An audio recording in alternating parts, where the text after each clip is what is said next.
மனிதர்கள் பொய் சொல்லலாம், சாட்சிகளை விலைக்கு வாங்கலாம். ஆனால் ஒரு அறையில் படிந்திருக்கும் தூசு அது எப்போதுமே பொய் சொல்லாது. கதவு, ஜன்னல் என அனைத்தும் உள்ளே இருந்து பூட்டப்பட்ட ஒரு அறையில் ஒரு பிணம் கிடந்தால் அது தற்கொலை என்றுதான் அனைவரும் நினைப்போம். ஆனால் சீலிங் ஃபேனில் இருந்த ஒரு மெல்லிய தூசு ஒரு கொடூரமான கொலையாளியின் மாஸ்டர் பிளானை எப்படி சுக்குநூறாக உடைத்தது தெரியுமா? இது ரகசியங்களின் நேரம். Crime cafe. மறைந்திருக்கும் உண்மைகளை தெரிந்து கொள்ள சப்ஸ்கிரைப் செய்யுங்கள். உங்களின் சூடான காஃபியை எடுத்துக் கொள்ளுங்கள். மூடிய அறை மர்மம் என்ற இந்த சுவாரஸ்யமான விசாரணைக்குள் நாம் நுழையலாம். இந்தியாவின் ஒரு பரபரப்பான நகரம். ஒரு அமைதியான காலை நேரம். அந்த அடுக்குமாடி குடியிருப்பில் வசிக்கும் மக்களின் அன்றாட வாழ்க்கை ஒரு பயங்கரமான அலறல் சத்தத்தால் கலைகிறது. ஒரு நடுத்தர குடும்பத்தைச் சேர்ந்த நபர் தனது வீட்டின் படுக்கையறை கதவை வெறித்தனமாக தட்டிக்கொண்டும் உதவி கேட்டு கத்திக்கொண்டும் இருக்கிறான். அவனது அலறலை கேட்டு அக்கம்பக்கத்தினர் அங்கு ஓடி வருகிறார்கள். என் மனைவி உள்ளே இருக்கிறார், எவ்வளவு தட்டியும் கதவை திறக்கவில்லை, எனக்கு மிகவும் பயமாக இருக்கிறது என்று அவன் கண்ணீருடன் கூறுகிறான். உள்ளே இருந்து இரும்பு தாழ்பால் போட்டப்பட்டிருந்த அந்த மரக்கதவை அனைவரும் சேர்ந்து தங்கள் முழு பலத்தையும் பயன்படுத்தி உடைக்கிறார்கள். பலத்த சத்தத்துடன் கதவு உடைந்து திறக்கிறது. உள்ளே சென்ற அனைவரும் அதிர்ச்சியில் உறைந்து போகிறார்கள். அவனது 28 வயதான மனைவி அந்த அறையின் மின்விசிறியில் தூக்கில் தொங்கிக் கொண்டிருக்கிறாள். அந்த கணவன் கதறி அழுதபடி கீழே விழுகிறான். உடனடியாக உள்ளூர் காவல் நிலையத்திற்கு தகவல் தெரிவிக்கப்படுகிறது. சம்பவ இடத்திற்கு வந்த போலீசார் அந்த அறையை முழுமையாக தங்கள் கட்டுப்பாட்டிற்குள் கொண்டு வருகிறார்கள். முதற்கட்ட விசாரணையில் அது 100% ஒரு தற்கொலைக்கான அனைத்து சாத்தியக்கூறுகளையும் கொண்டிருப்பதாக போலீசாருக்கு தோன்றுகிறது. போலீசார் அறையின் ஒவ்வொரு மூலையையும் சல்லடை போட்டு தேடுகிறார்கள். அந்த அறையில் ஒரே ஒரு ஜன்னல் மட்டுமே உள்ளது. அதிலும் மிக உறுதியான இரும்பு கம்பிகள் நிரந்தரமாக சுவரோடு பற்ற வைக்கப்பட்டுள்ளன.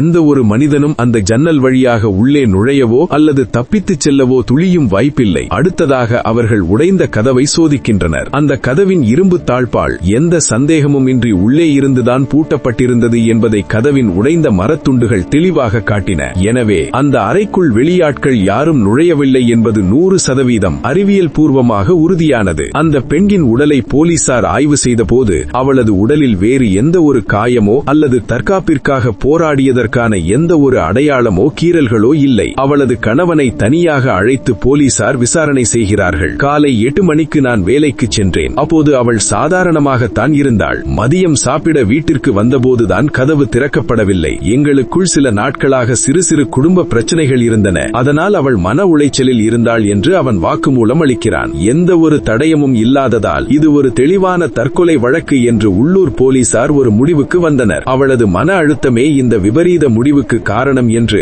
தற்கொலைக்கான வழக்கை பதிவு செய்துவிட்டு உடலை பிரேத பரிசோதனைக்கு ஏற்பாடுகளை செய்ய தொடங்கினர். அந்த கணவனும் தனது நாடகம் வெற்றிகரமாக முடிந்துவிட்டது என்று மனதிற்குள் நிம்மதி பெருமூச்சு விடுகிறான். வழக்கு முடிந்துவிட்டது என்று அனைவரும் நினைத்த அந்த நேரத்தில்தான் அந்த சம்பவ இடத்திற்கு தடயவியல் துறையின் மூத்த அதிகாரி ஒருவர் வந்து சேர்கிறார். அவர் உள்ளே நுழைந்த விதம் அங்கிருந்த போலீசாரின் கவனத்தை ஈர்த்தது. கைகளில் கையுறை அணிந்தபடி எந்த ஒரு பொருளையும் தொடாமல் அறையை கண்களால் மட்டுமே ஸ்கேன் செய்கிறார். உடலை கீழே இறக்க முயன்ற போலீசாரை உடனடியாக தடுத்து நிறுத்துகிறார். இது தற்கொலை அல்ல, இது ஒரு மிக நேர்த்தியாக திட்டமிடப்பட்ட மூடிய அறை கொலை என்று அவர் சொன்னதும் ஒட்டுமொத்த அறையும் அமைதியானது. போலீசாருக்கு மிகுந்த குழப்பம். சார், கதவு உள்ளே இருந்து தாழ்பாடப்பட்டுள்ளது, ஜன்னல்கள் மூடப்பட்டுள்ளன, அறைக்குள் வேறு யாரும் இல்லை, இது எப்படி கொலையாக இருக்க முடியும் என்று அவர்கள் கேட்கிறார்கள். அந்த அதிகாரி எந்த பதிலும் பேசாமல் தனது பூத கண்ணாடியை எடுத்துக்கொண்டு ஒரு ஏணியின் உதவியோடு மின்விசிறியை நோக்கி ஏறுகிறார். அந்த அறையிலேயே யாரும் கவனிக்காத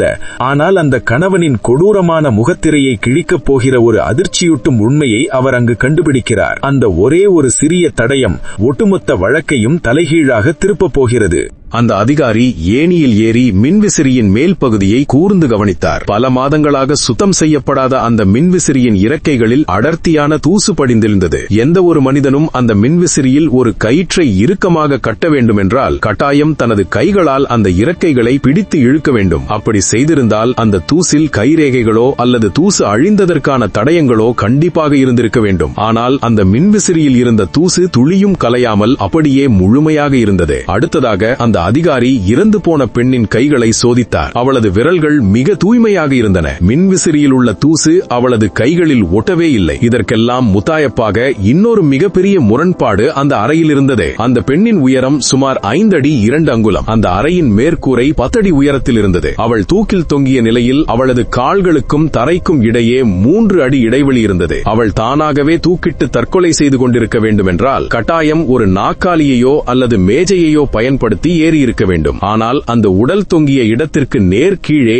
எந்த ஒரு நாற்காலியும் இல்லை. அறையில் இருந்த ஒரே ஒரு மேஜையும் வெகு தொலைவில் தள்ளி வைக்கப்பட்டிருந்தது. அது மட்டுமல்லாமல் தற்கொலை செய்து கொள்பவர்கள் மரண வலியால் துடிக்கும் போது தங்களை அறியாமலேயே கழுத்தில் உள்ள கயிற்றை அவிழ்க்க முயற்சிப்பார்கள். அதனால் அவர்களின் கழுத்து பகுதியில் நகைக்கீறல்கள் கட்டாயம் இருக்கும். ஆனால் அந்த பெண்ணின் கழுத்தில் அப்படி எந்த ஒரு கீறலும் இல்லை. இந்த அறிவியல் பூர்வமான உண்மைகளை அந்த அதிகாரி ஒவ்வொன்றாக விளக்கி கூறிய போது அதுவரை தற்கொலை என்று நம்பியிருந்த உள்ளூர் போலீசார் அதிர்ச்சியில் உறைந்தனர். இது ஒரு மிக துல்லியமாக திட்டமிடப்பட்ட கொலை என்பதை அந்த அதிகாரி ஆணித்தரமாக உறுதி செய்தார். அந்த பெண் முதலில் வேறு எங்கோ அல்லது வேறு எப்படியோ கொல்லப்பட்டிருக்கிறாள். அதன் பிறகு அவளது உடல் இங்கே கொண்டு வரப்பட்டு மின்விசிறியில் தொங்கவிடப்பட்டுள்ளது. உடனடியாக போலீசார் அந்த கணவனை சந்தேக வளையத்திற்குள் கொண்டு வந்தனர். மனைவியின் உடலை பார்த்து அழுது கொண்டிருந்த அவனிடம் போலீசார் விசாரணையை தீவிரப்படுத்தினர். நீ காலையில் வேலைக்கு சென்றதாக சொன்னாயே, அதற்கான ஆதாரம் என்ன என்று சற்று கடுமையான குரலில் கேட்டனர். அவன் எந்த தயக்கமும் பதற்றமும் இல்லாமல் தான் வேலை செய்யும் அலுவலகத்தில் உள்ள சிசிடிவி பதிவுகளை வேண்டுமானால் சரிபார்த்துக் கொள்ளுங்கள் என்று மிகவும் தைரியமாக பதிலளித்தான். அவனது அந்த அதீத நம்பிக்கையும் முகத்தில் இருந்த அமைதியும் போலீசாருக்கு சந்தேகத்தை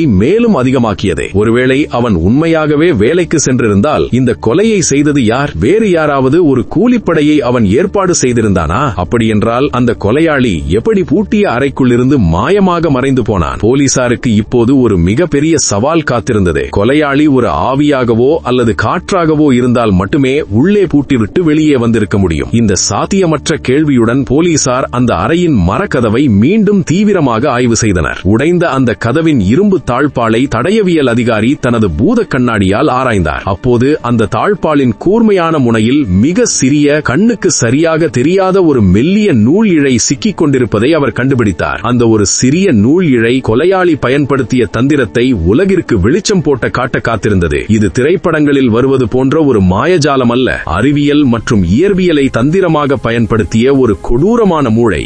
அந்த நூல் இழை ஒரு சாதாரண நூல் அல்ல. அது ஒரு மீன் பிடிக்கும் நைலான் கயிறு போன்ற மிகவும் மெல்லிய ஆனால் உறுதியான ஒரு இழை. அந்த அதிகாரி போலீசாரிடம் இதை எப்படி செய்திருக்கிறார்கள் என்று நேரடியாக செய்து காட்டினார். கதவின் வெளியே நின்று கொண்டு கதவின் மேல் இடுக்கின் வழியாக அந்த மெல்லிய நூலை உள்ளே செலுத்தி அதை இரும்பு தாழ்பாலின் பிடியில் ஒரு சுருக்கு போல லாவகமாக மாட்டி பின்னர் கதவை மூடி வெளியே இருந்து அந்த நூலை மெதுவாக இழுத்தால் தாழ்பால் தானாகவே நகர்ந்து கதவை உள்ளே இருந்து பூட்டிக் கொள்ளும். தாழ்பால் முழுமையாக மூடியதும் நூலின் ஒரு முனையை வேகமாக இழுக்கும் போது அந்த சுருக்கு அவிழ்ந்து நூல் முழுமையாக வெளியே வந்துவிடும். கொலையாளி இப்படித்தான் வெளியே இருந்து கதவை உள்ளே பூட்டியது போல ஒரு அசாத்தியமான மாயையை உருவாக்கியிருக்கிறான். ஆனால் அந்த நூலை வேகமாக இழுக்கும் போது அதன் ஒரு மிகச்சிறிய இழை இரும்பு தாழ்பாலின் கூர்மையான முனையில் சிக்கிக் கொண்டது. அதுதான் இந்த வழக்கில் எந்த தடயமும் இல்லை என்ற ஆணவத்தில் இருந்த கொலையாளி செய்த மிகப்பெரிய முதல் தவறு. இப்போது கதவு எப்படி உள்ளே இருந்து பூட்டப்பட்டது என்ற பலமான மர்மம் விலகிவிட்டது. இது தற்கொலை அல்ல, ஒரு அப்பட்டமான கொலை என்பது 100% நிரூபிக்கப்பட்டுவிட்டது. ஆனால் இதை செய்தது யார்? அந்த கணவன் மிகவும் தைரியமாக தன்னிடம் அலுவலக சிசிடிவி ஆதாரம் இருப்பதாக கூறினானே, அது எப்படி சாத்தியம்? இங்குதான் மருத்துவ அறிவியலும் தடயவியல் பிரேத பரிசோதனை அறிக்கையும் அவனது மாஸ்டர் பிளானை முழுமையாக கிழித்தெறிய வந்தன. பிரேத பரிசோதனை செய்த மருத்துவர்கள் ஒரு அதிர்ச்சியூட்டும் உண்மையை போலீசாரிடம் தெரிவித்தனர். அந்த பெண்ணின் வயிற்றில் இரவு சாப்பிட்ட உணவு முழுமையாக ஜீரணமாகாமல் அப்படியே இருந்தது.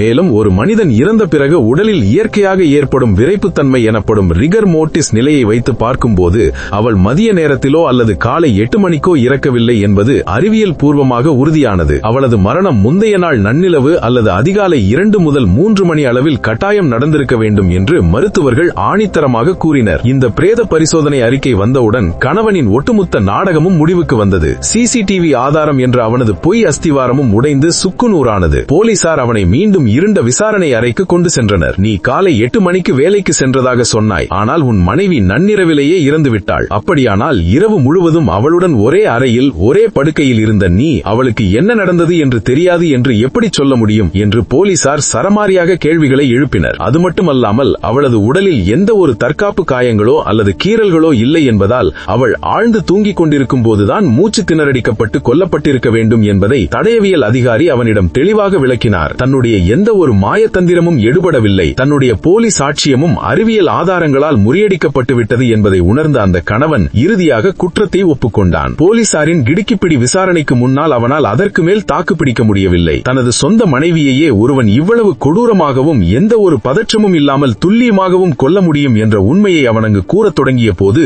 பல வருடங்களாக கொடூர குற்றவாளிகளை பார்த்த போலீசாரே ஒரு கணம் அதிர்ந்து போனார்கள். எந்த ஒரு குற்ற உணர்ச்சியும் இல்லாமல் அவன் தனது கொலை திட்டத்தின் ஒவ்வொரு படியையும் போலீசாரிடம் விவரித்தான். அவனது கொலைக்கான காரணம் மிகவும் பழமையானது, ஆனால் கொடூரமானது. அவனுக்கு தன்னுடன் வேலை செய்யும் வேறொரு பெண்ணுடன் பல மாதங்களாக ரகசிய தொடர்பு இருந்துள்ளது. தனது மனைவியை சட்டப்பூர்வமாக விவாகரத்து செய்தால் அவளுக்கு பல லட்சம் ரூபாய் ஜீவனாம்சம் கொடுக்க வேண்டும் என்பதற்காகவும், தனது ரகசிய உறவு ஊருக்கு தெரிந்து அவமானம் ஏற்படும் என்பதற்காகவும் அவளை நிரந்தரமாக ஒழிக்க முடிவு செய்தான். இதற்காக பல ஆங்கில குற்றவியல் திரைப்படங்களை பார்த்து மூடிய அறை கொலையை எப்படி செய்வது என்று பல நாட்களாக திட்டம் தீட்டியிருக்கிறான். நள்ளிரவில் ஆழ்ந்த உறக்கத்தில் இருந்த அவளது முகத்தில் தலையணையை வைத்து அழுத்தி அவள் துடி துடித்து இறக்கும் வரை கொடூரமாக மூச்சு திணறடித்துக் கொன்றான். அதன் பிறகு அவளது மரணத்தை ஒரு தற்கொலை போல மாற்றுவதற்காக தனது மாஸ்டர் பிளானை செயல்படுத்தினான். மின் விசிறியில் உள்ள தூசு களையாமல் இருக்க அவன் எந்த ஒரு நாற்காலியிலும் ஏறி கயிற்றை கட்டவில்லை. மாறாக கயிற்றின் ஒரு முனையில் ஒரு சிறிய எடையை கட்டி அதை அப்படியே தரையில் நின்றபடியே மின்விசிறியின் மைய பகுதியில் உள்ள இரும்பு கம்பியின் மேல் லாவகமாக வீசினான். இதனால் தூசு படிந்திருந்த இறக்கைகளை அவன் தொடவே இல்லை. பின்னர் அந்த கயிற்றின் ஒரு முனையை இறந்த தனது மனைவியின் கழுத்தில் சுருக்காக இட்டு மற்றொரு முனையை தன் முழு பலத்தையும் பயன்படுத்தி இழுத்து அவளது உடலை அந்தரத்தில் தூக்கி கட்டலின் கனமான இரும்பு காலில் மிகவும் இறுக்கமாக கட்டினான். இப்போது பார்ப்பதற்கு அவள் தூக்கில் தொங்குவது போலவே ஒரு காட்சி அமைப்பை உருவாக்கினான். பின்னர் காலை 8:30 மணி வரை அந்த சடலத்துடனேயே எவ்வித சலனமும் இல்லாமல் அமர்ந்திருந்தான். வழக்கம் போல தனது அலுவலக ஆடைகளை அணிந்து கொண்டு அறையை விட்டு வெளியே வந்தான். அந்த நைலான் நூலை பயன்படுத்தி மிக தந்திரமாக மரக்கதவின் இரும்பு தாழ்பாலை வெளியே இருந்து உள்ளே பூட்டினான். நேராக அலுவலகம் சென்று எந்த ஒரு பதற்றமும் இல்லாமல் சிசிடிவி கேமராவில் தனது முகம் தெளிவாக பதியும்படி நடந்து சென்று தனது இருக்கையில் அமர்ந்தான். தான் ஒரு கச்சிதமான கொலையை செய்துவிட்டோம், இனி எந்த கொம்பனாலும் தன்னை பிடிக்க முடியாது என்ற அகம்பாவத்தில் இருந்தான். ஆனால் ஒரு குற்றவாளி எவ்வளவு புத்திசாலியாக இருந்தாலும் இயற்கை அவனுக்கான தண்டனையை ஏதோ ஒரு ரூபத்தில் எழுதி வைத்திருக்கும். தான் செய்த கொலையை மறைக்க கட்டிய பலமான பொய்க்கோட்டை அந்த மின்விசிறியில் இருந்த ஒரு மெல்லிய தூசிலும் கதவின் தாழ்பாலில் சிக்கிய ஒரு கண்ணுக்கு தெரியாத நைலான் நூலிலும் சரிந்து சுக்குநூறாக உடைந்தது. ஒரு தடயவியல் அதிகாரியின் கூர்மையான பார்வை மட்டும் அங்கு இல்லை என்றால் ஒரு கொடூரமான கொலைகாரன் இன்று தனது மனைவியை இழந்த ஒரு பரிதாபத்திற்குரிய நபராக சமூகத்தில் சுதந்திரமாக நடமாடிக் கொண்டிருப்பான். இதுதான் அறிவியலின் மிகப்பெரிய வெற்றி.